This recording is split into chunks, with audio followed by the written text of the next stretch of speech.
that sometimes the truth hurts, right? So let's start with a truth that is pretty consistent in the NFL that nobody really wants to admit, right? So half the teams, roughly on average, that make the playoffs will not the following year, which means there will be half new teams, right?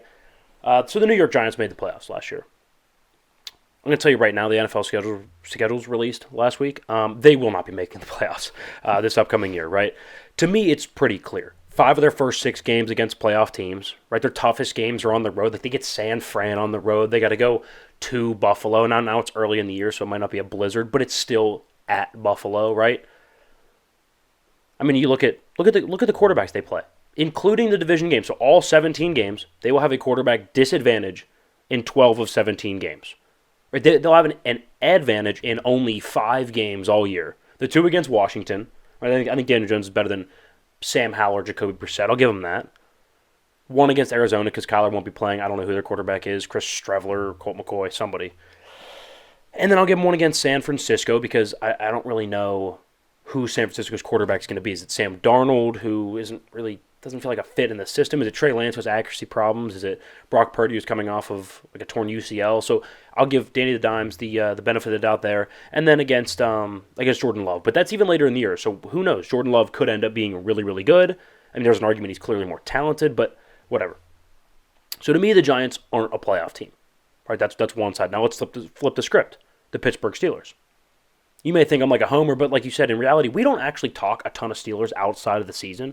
We talk a lot in season. We pretty much hit almost every team. I mean, especially the Steelers. We really hone in on the Steelers during the season. In the offseason, are you interesting, right? Like, we talk a lot about Aaron in the offseason because he's sitting in dark sheds for 3 days at a time. He is tripping balls on some jungle tee. Right? Like, we'll talk about that. Lamar thinks he's worth $300 million guaranteed. We'll talk about that. That's interesting, right? Steelers, to their credit, by the way, are not that noisy, not that interesting, which bodes well for them. That's actually a positive thing.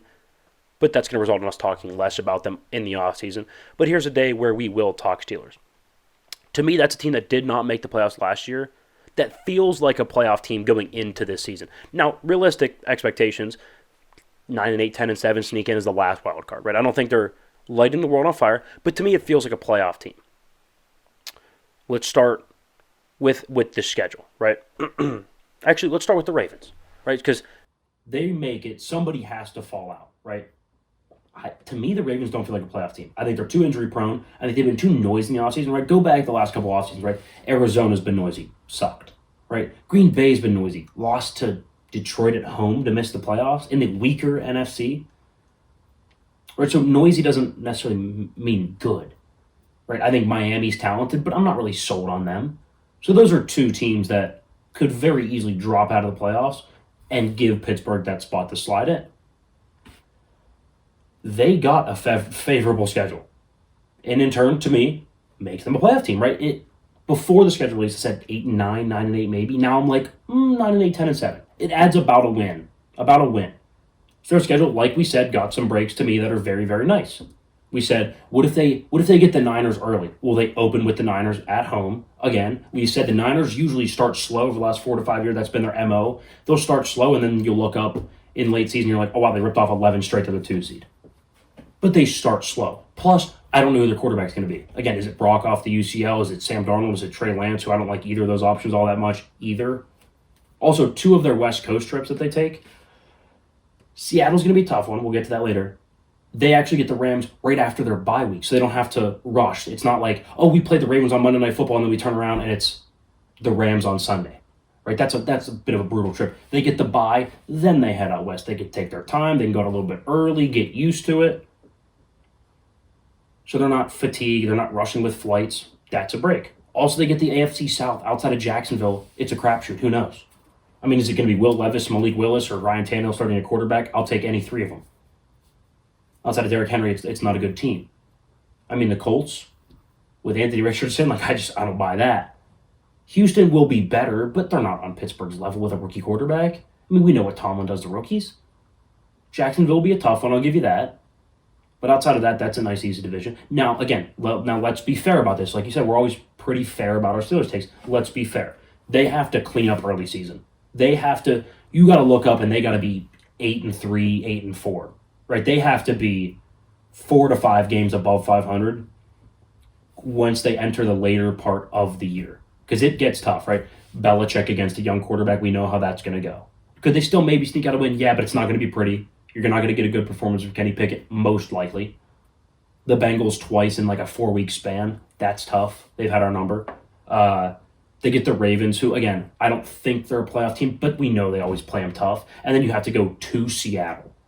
Right, so if they can rip off a couple early wins before that stretch of the schedule starts, they're going to be in business. Then the rest of the season, can they split these games, keep their head above water, and make a playoff team as a 7 seed? Absolutely. Absolutely, I think they can. So that's kind of how the schedule, we see 2 examples there of how the schedule can affect a team's chances.